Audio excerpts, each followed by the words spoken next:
Wait lang. Sir, nakatanga kayo dyan. Sir, anong gagawin niyo, sir, ngayon?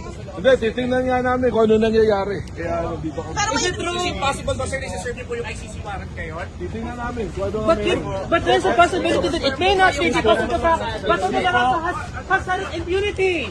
Immunity, I'm sorry. Yung po dun sa basement, sir, nangyari po ba talaga yun?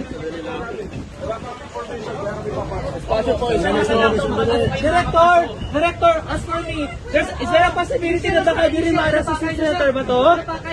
Sir, yung ICC warrant of arrest, confirm po ba yun? Is there a possibility because of Bato's immunity as a senator? Wala, baka nga kami, di ko pasukin. Sir, confirm po ba yung copy ng ICC warrant? Titingnan nga namin kung ano meron dito. Pero sir, may napabalita po na may mga NBI na po sa loob. Ano po ang kanilang pakay sa loob, sir? Dito kami, standby tayo pare-parehan. Buka tayo.